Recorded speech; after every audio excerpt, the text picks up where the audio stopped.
টুনির মায়ের হাতের পিঠা পর্ব 10। টুনি মায়ের হাতের এমন সুস্বাদু পিঠার এমন সুন্দর ঘ্রাণ পেয়ে তো আর কোনোভাবেই লোভ সামলাতে পারে না। সে তো একেবারেই পাগলপনা হয়ে যায়। টুনি তো তার মাকে বলেই বসে, মা মা জলদি আমাকে পিঠাগুলো দাও, আমি তো ওগুলো এখনই খেতে চাই।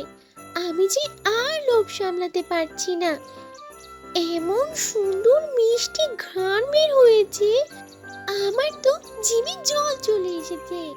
আমাকে জলদি করে দাও তো মা।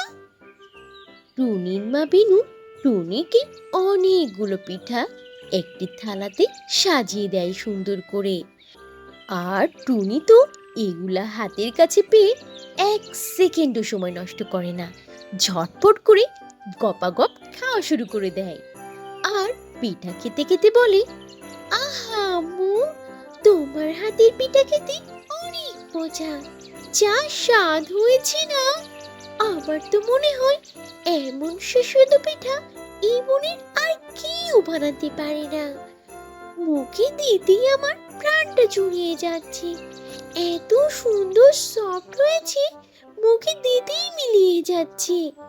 আম্মু, তুমি কি আমাকে এত সুন্দর পিঠা বানানোর নিয়ম কানুন শিখিয়ে দেবে?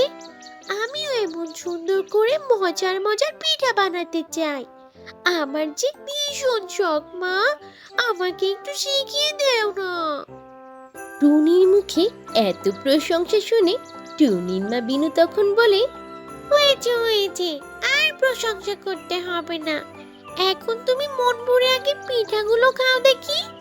আর শোনো, আমি কিন্তু এই পিঠাগুলো শুধুমাত্র তোমার জন্যই বানিয়েছি, তাই এই সব পিঠাগুলো খেয়ে কিন্তু তোমাকে শেষ করতে হবে, মনে রেখো। আমি কিন্তু কোনো বাহানা শুনবো না পরে। আর খেতে পাচ্ছি না, পেট ভরে গেছে, আর ইচ্ছা করছে না, মুখ একেবারেই মিষ্টি হয়ে গেছে, এরকম কোনো বাহানাই কিন্তু আমি শুনবো না। সব গোলা পিঠা খেয়ে শেষ করে তারপর তুমি এখান থেকে উঠবে, এই বলে দিলাম। টুনির মায়ের হাতের পিঠার এত প্রশংসা শুনে আমার তো এখন ভীষণ পিঠা খেতে ইচ্ছে করছে। যাই, গিয়ে না হয় এবার আম্মুকে বলি আমার জন্য কিছু পিঠা বানাতে। আর তোমরাও কি পিঠা খেতে চাও?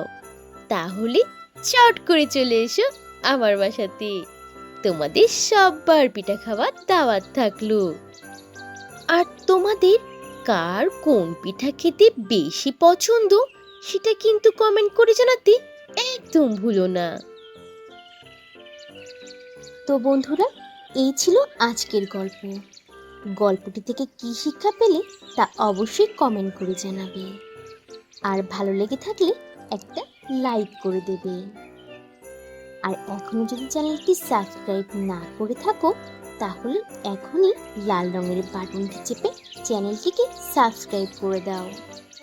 আর অল দি নোটিফিকেশন প্রেস করে রাখো। তাহলে বন্ধুরা, আজ এখানেই শেষ করছি। আবার দেখা হবে নতুন কোনো ভিডিওতে, নতুন কোনো গল্প নিয়ে। সে পর্যন্ত তোমরা সবাই ভালো থাকবে আর নিজেদের প্রতি খেয়াল রাখবে। আল্লাহ হাফিজ।